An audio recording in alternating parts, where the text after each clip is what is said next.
Eu agradeço a Rivana, que traz essa experiência imensa na atuação da Defensoria Pública Interamericana, em dois sentidos, tanto em reforçar essa lógica da Defensoria Pública, que em muitos países não existe, por exemplo, na Europa, uma lógica que o Brasil é um dos grandes articuladores, que é oferecer uma assistência jurídica integral por intermédio do próprio Estado, e, por outro lado, também uma lógica de fornecer o acesso à justiça no sistema interamericano. Eu tenho aqui agora o maior prazer, a maior honra de convidar aqui o professor Alberto do Amaral Júnior, colega de departamento, coordenador da área de Direitos Humanos aqui da pós-graduação da faculdade, grande amigo, e que, como a professora Flávia, há décadas milita na área, e passo aqui a palavra para suas considerações. Aqui.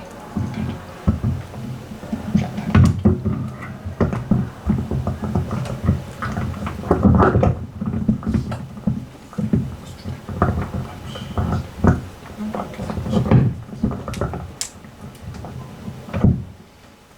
Boa tarde a todos e a todas. Saúdo os meus colegas de mesa, que ouvi com extrema atenção.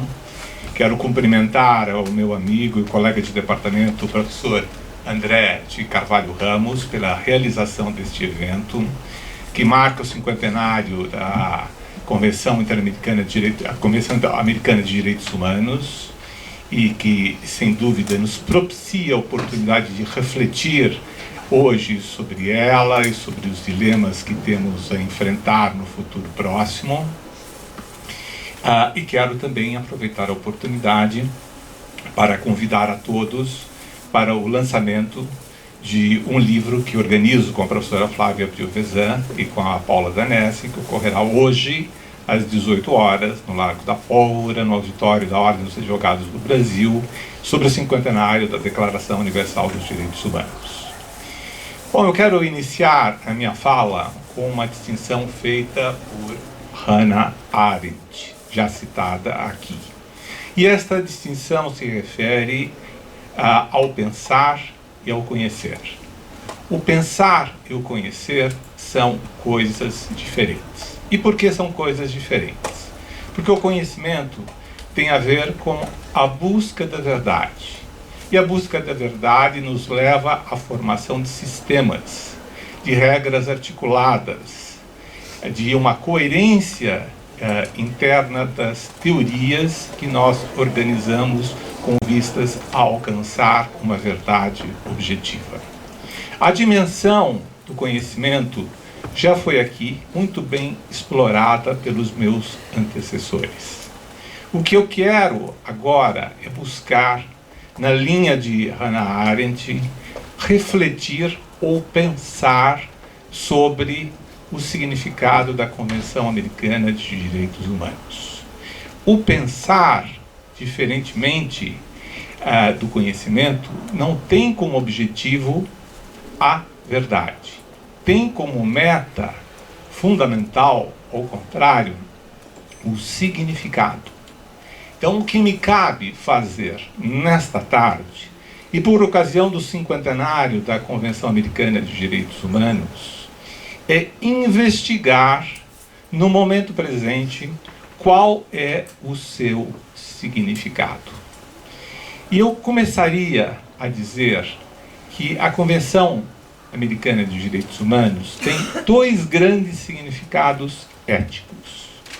O primeiro é de considerar todos os indivíduos com igual consideração e respeito, e o segundo, de que todos os indivíduos devem ter a oportunidade, a possibilidade de realizarem com independência o seu projeto de vida. Esses dois significados éticos são fundamentais para nós pensarmos os direitos humanos da Convenção como trunfos no processo político, ou seja, como direitos que tem uma superioridade incontestável em relação aos demais. Os direitos humanos, assim contemplados pela Convenção Americana dos Direitos Humanos, lançam balizas indispensáveis e que se referem ao relacionamento entre o indivíduo e o Estado, por um lado, já que estabelece áreas de não interferência por parte do Estado, quando nós nos referimos aos direitos de liberdade, e já que estabelece a necessidade de intervenção estatal, quando nós nos referimos à proteção dos direitos econômicos, sociais e culturais. Mas também lança balizas em relação a outros indivíduos e agentes privados, como as grandes corporações. Hoje, ao contrário do século XVIII, as ameaças aos direitos humanos não provêm apenas dos Estados, mas advêm também da existência de agentes privados. Nós estamos a assistir, e assistimos no passado recente no Brasil, acidentes ambientais que, na verdade, foram produtos de imprudência e de negligência por parte de grandes empresas no campo ambiental, que provocaram vítimas inúmeras, e estas vítimas foram causadas pela atuação de agentes privados e não propriamente do poder público, estrito sensu, considerado. Mas, se isto é verdade, os juristas estão acostumados a olhar para a dimensão da vigência das normas. E todos nós sabemos que no direito é clássica a distinção entre a vigência e a eficácia. Enquanto a vigência tem a ver com a existência, se uma norma existe ou não existe, se ela obedeceu aos requisitos para fazer parte do ordenamento jurídico, a eficácia olha para a sua observância. E ao olhar para a sua observância, olha para o relacionamento entre o sistema jurídico e a realidade. Eu gostaria, na tarde de hoje, a despeito da importância indiscutível da dimensão da vigência, da existência das normas, da sua invocação perante os tribunais, da sua realizabilidade perante as cortes domésticas e internacionais, olhar para o tema da eficácia. Essa tentativa já foi aqui muito bem realizada pelo Paulo. E eu pretendo, na linha que o Paulo inaugurou, continuar a refletir sobre o tema da eficácia dos direitos humanos, sobretudo aqueles contemplados pela Convenção, hoje na América Latina. A primeira impressão que eu tenho é que vivemos tempos sombrios.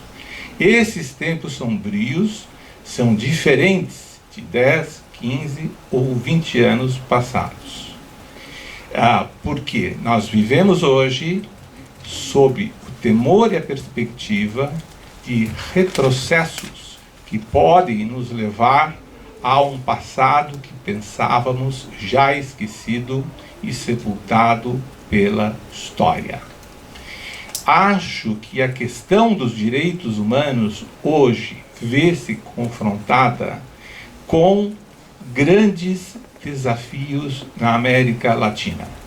E eu gostaria de enumerar, e vou enumerar brevemente, alguns destes grandes desafios que impedem uma ampla, plena e total eficácia dos direitos humanos, tal como contemplados na Convenção. O primeiro desafio alude ao desconforto com o pluralismo. Na América Latina, nos diversos países, da Bolívia ao Equador, do Chile ao Brasil, da Argentina à Venezuela, para citar alguns países, vivemos uma situação na qual o reconhecimento do outro como capaz de argumentar de forma racional e participar em igualdade de condições do processo político e da formação da vontade coletiva tem sido frequentemente negado ou tem sido aberta ou subrepeticiamente enfraquecido. São inúmeras as manifestações, eu não preciso exemplificar todas elas, inclusive no Brasil contemporâneo, de situações em que nós estamos a assistir o enorme desconforto com o pluralismo. Mas não é apenas aqui. Em outros países latino-americanos vivem uma realidade idêntica, uma realidade pior, ou uma realidade que pode aproximar-se a que vivemos hoje em nosso país. É preciso dizer que não existe democracia numa sociedade em que há a ideia de um povo homogêneo. A ideia de homogeneidade é própria e intrínseca dos regimes autoritários, em que um ditador, em que um líder carismático vê-se como capaz de incorporar e de representar a palavra e a vontade única do povo. As democracias modernas são divididas em grupos e em segmentos, com opiniões, com participações diferentes no processo político, com a possibilidade de apresentar pleitos que diferem entre si e que devem ser respeitados e não desqualificados. A ideia da democracia é, portanto, essencial ao tema do pluralismo. Sem pluralismo não há democracia.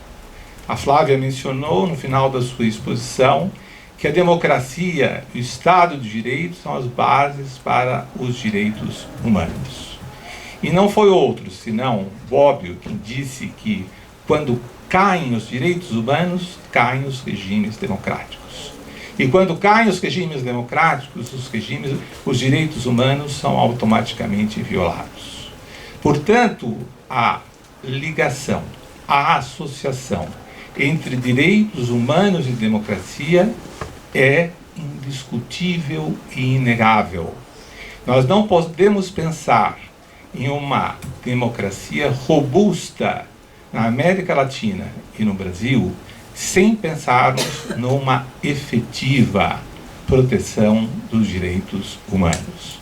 Portanto, o primeiro ponto que eu quero aqui refletir sobre a situação presente dos direitos humanos na América Latina é o enorme desconforto com o pluralismo político, com a ideia dos contrários, de opiniões divergentes, de opiniões que discrepam daquilo que é visto como sendo o normal no âmbito da sociedade. A segunda ideia importante é a ideia do anti-institucionalismo. É a ideia de que as instituições não contam e que as instituições podem ser colocadas num plano secundário, que nós podemos organizar a sociedade no plano nacional, que nós podemos organizar as relações internacionais dispensando a mediação das instituições. Esta é uma ideia falsa. E essa é uma ideia que nos conduz diretamente ao autoritarismo. As instituições são absolutamente imprescindíveis, são essenciais, são a matéria-prima para a garantia dos direitos humanos. E é paradoxal afirmarmos que hoje, novamente, na América Latina, os chamados direitos humanos de primeira dimensão, como os direitos de liberdade, são direitos que estão em causa e estão na ordem do dia. Estes direitos estão sendo constantemente agredidos, violados, repudiados e tripudiados.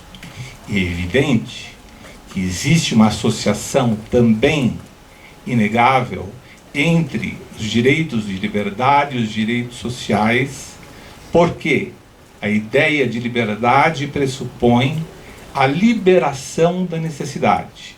Em outras palavras, para que o indivíduo participe do processo político, é preciso que ele tenha acesso à educação, acesso à cultura, para que ele tenha direitos sociais básicos garantidos. Sem esses direitos sociais básicos garantidos, não há nenhuma possibilidade de a liberdade vir a concretizar-se. Terceira ideia que me parece importante. Nós vivemos hoje na América Latina sob o império da aplicação discriminatória do legalismo. O Brasil é um exemplo deste fato. A aplicação discriminatória do legalismo significa que a lei é para os outros, para os inimigos, enquanto que para os amigos concede-se a proteção. Fora da lei, concede-se a benesse, concede-se a vantagem, concede-se o artifício que pressupõe e permite superar a igualdade instaurada pelo texto legal.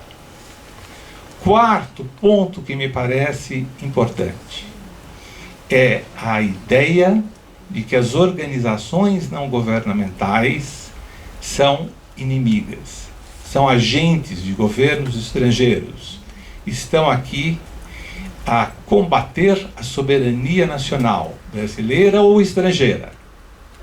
E quando eu me refiro à soberania estrangeira, eu me refiro a outros países da América Latina. As organizações não governamentais são vistas assim como intermediando interesses escusos que prejudicam a nação e a homogeneidade do povo. Os governos autoritários são governos que encampam as organizações não governamentais, que não permitem a sua liberdade, que tentam proscrevê-las ou tentam impedir que a sua voz seja ouvida. O quinto fator é um fator extremamente preocupante, porque se refere a uma descrença na mediação da política como uma base para a organização das sociedades modernas.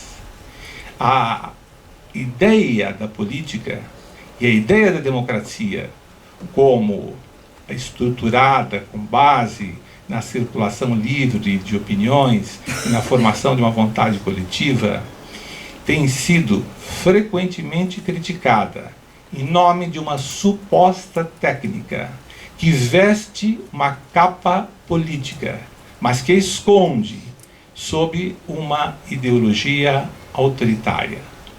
O sexto ponto é aquele que nos leva a refletir sobre o conflito distributivo. Hoje, na América Latina, os problemas derivados da governabilidade e da realização dos direitos humanos estão conexos ao tema do conflito distributivo. O conflito distributivo é aquele em que, numa sociedade, determina quem ganha e quem perde. Ou seja, quem tem as maiores benesses, quem paga o custo das contas e quem suporta os ônus de todos os ajustes fiscais exigidos pela realidade contemporânea. O ponto seguinte que eu quero me referir é a criminalização da pobreza. O que nós vivemos na América Latina é uma identificação do criminoso com o pobre. E um tratamento desigual, dando continuidade à ideia de legalismo discriminatório, entre a justiça aplicada ao pobre e a justiça aplicada ao rico. E esse tema não começa apenas na aplicação da lei pelos tribunais. mas na própria ação do aparelho repressivo do Estado. Por último, eu quero me referir ao fato de que existe na América Latina um desarraizamento da ideia de direitos humanos. Na verdade, nós nunca tivemos uma efetiva atitude que significasse um enraizamento dos direitos humanos. Nós tivemos uma consciência crescente de grupos, de setores, de parte da população sobre a sua importância. Mas a população dos nossos países sempre esteve distante da importância dos direitos humanos como um instrumento para a construção de uma sociedade livre e justa. Os direitos humanos sempre foram vistos como desprezo, como uma espécie de perfumaria, como algo que é vivido e experimentado pelos outros e não por nós mesmos. Este fato viu-se agravado dramaticamente nos últimos anos, pela desigualdade de poder, pela desigualdade de riqueza e pelo fato de que muitos políticos se mostraram incapazes de responder às demandas em matéria de direitos humanos. Eu não quero aqui terminar com uma mensagem pessimista. Eu acho que a análise lúcida da realidade é a melhor forma para nós podermos sair do labirinto no qual nós nos encontramos. Acho, nesta linha de ideias, que nós podemos ter esperança se nós formos capazes de agir. A esperança e a ação estão interconectadas. Interconectadas de tal sorte que, se nós vivemos hoje diante da sombra de uma noite extremamente ruinosa em termos da proteção dos direitos humanos, nós podemos acender uma luz. Isto cabe a cada um de nós.